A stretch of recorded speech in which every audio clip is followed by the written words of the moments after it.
Welcome back. It's time for a look at the River Murray Netball Association on the Flow Friday Sports Show. Pat Brown is our correspondent for this association, and she's on the line with me right now to talk about a pretty wild weekend of results. How are you, Pat? I'm good, thanks, Dan. How are you? Going well, thank you. Eager to hear a little bit more about these games, and I want to start off by asking you what we dubbed the match of the round going into last weekend, and it lived up to the billing by the looks of things.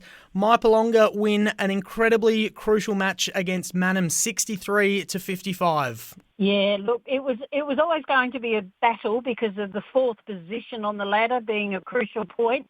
Both teams started strong with quick ball movement, and shooting was extremely accurate for both teams. The defenders for both Mypo and Mannum had to try different strategies in defensive flow to try and slow the ball down and force some turnovers, but Mypo went into the first break up by 2. The second quarter, Mypo were able to increase their lead, but Mannum didn't take long for them to be able to push them back. And so they actually had a even quarter that quarter. And so the gap was still only 2, and that was thanks a lot to the shooting of Phoebe Wegener for Mannum. Her accuracy was quite exceptional in that quarter. Mypo increased their defensive pressure coming into the third quarter, and Mannum responded well and gained possession back a couple of times, but Mypo were able to find the right connections to deliver the ball to their goal shooter, Charlie Lewis, who converted very well. So they went ahead again. They were 6 goals up at three-quarter time, and then although Mannum came back with everything they could in the last quarter, Mypo were just on a roll, and it became a really good game, I believe, of great skills and determination. And Mypo went on to finish with an 8-goal win. Really important win there for Mypo, and that's going to have huge implications for the final ladder over these last couple of weeks. We'll look at that when we continue to chat over the next 2 weeks a bit more, but let's get on to another crucial game which had big ladder implications. It was the Ramblers hosting the Southern Suns. Ramblers really needed to win to strengthen their finals case, but they weren't able to do so. The Suns going on the road and winning 65-48 to really push their case for a top 2 finish. Yeah, that's right. Ramblers would have been looking forward to this game because the first time they meet, Ramblers actually went down to the Suns by 55 goals. So Ramblers would have been out to prove a point because there's still an outside chance they could make the 4. It was a 16-goal difference this time, again in the Suns' favour. But there would have been great battles within the goal circles for both of these teams. The advantage for the Suns is that they have tall players across all playing positions on the court, and this would have made it very hard for Ramblers to penetrate down through the court into their goal third. It was a great game of ball dominance by both teams. When they had the ball, they used it really well. There was only a few errors that crept into the game that turned it. And although the Ramblers would have been disappointed at home to go down, they would have seen a difference of only going down by 16 compared to 55. The first time round, a chance that they are starting to make inroads against these other top 3 sides. So they would have been disappointed, but they had achieved something that they probably had set out to do, and that would have been to reduce that margin. Absolutely. Very good win there for the Southern Suns, though. In our other 2 games, Tailem Bend beat Jervois 53-47. No finals implications in this one, but a good win for Tailem. Yeah, no finals implications, but these 2 teams, I think I've said last time that they are called cross-river rivals, and there's always been a great rivalry between the 2 clubs from either side of the Murray. They're not quite as polished in their performances as some of the other top sides within the competition, but it would have been a very good psychological battle of dominance for the ball. And both teams would have wanted it. I mean, first time round, Jervois actually beat Tailem Bend, which is something that doesn't happen all that often. So Tailem Bend would have been after revenge on that one. But rebounds on missed opportunities would have been the telling difference. I mean, it was only a 6-goal score difference, which I might add was exactly the same the first time they played. But rebounds would have been of vital importance because Tailem Bend do not have a tall goal shooting circle, whereas Jervois did. So it's little areas like rebounds, ball handling, sloppy contacts, if I might add, like going moving with a player and actually coming into the body line of the player and not around a player. These are the little things that would have crept into the game. But it would have been a great game to watch because there really is a rivalry between these two teams, and they both would have wanted to win as much as each other. So this season they've had one each, so that's something new. All right, and our last game of the round, Mallee Storm doing it easy against the Coorong Cats. No surprises here, 70-24. Storm started the game very confidently. I mean, they had the first 6 goals on the scoreboard before the Cats even had a look in. And for the whole quarter, I mean, Storm were 21 to only 3 goals up at quarter time. The Cats are putting in a full 60 minutes of play. They're trying as best as they can. But we know that Storm's a strong, tall, bodily strong team, and they would have just been, you know, they want to be number one, and they would have done anything and everything they could have.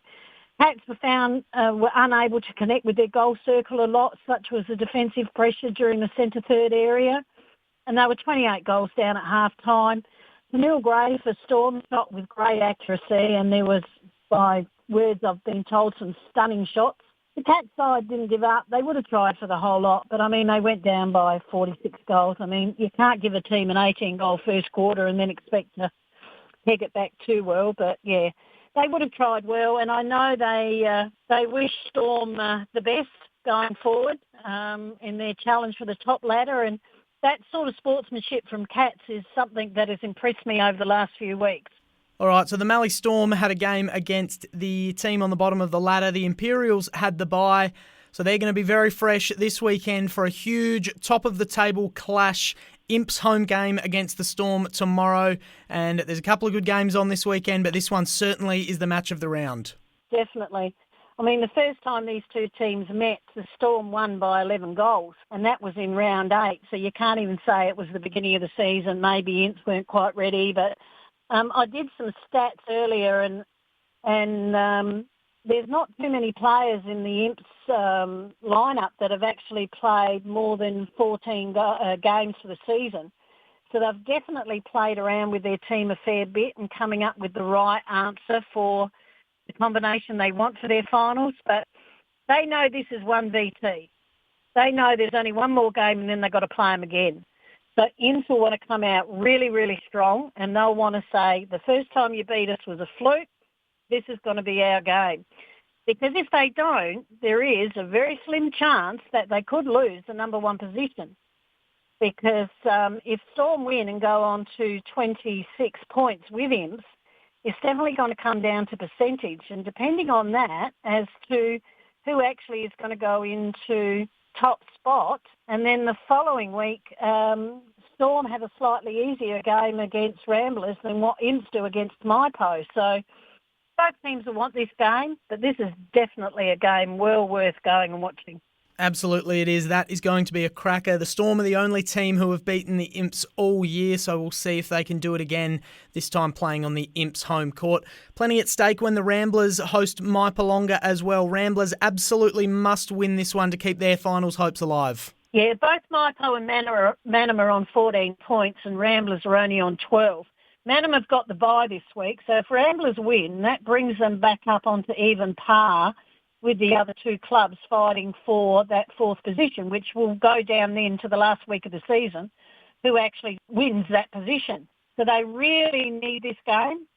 Last time they played, Mypo won by 5 goals. Now, Mypo have had some really strong matches against some of the top teams over the last couple of weeks. So it's really hard to see Mypo letting go. They currently hold the 4th spot on percentage, but Ramblers is an unusual court in the respect that there's not a lot of area outside of the court before you hit the fences.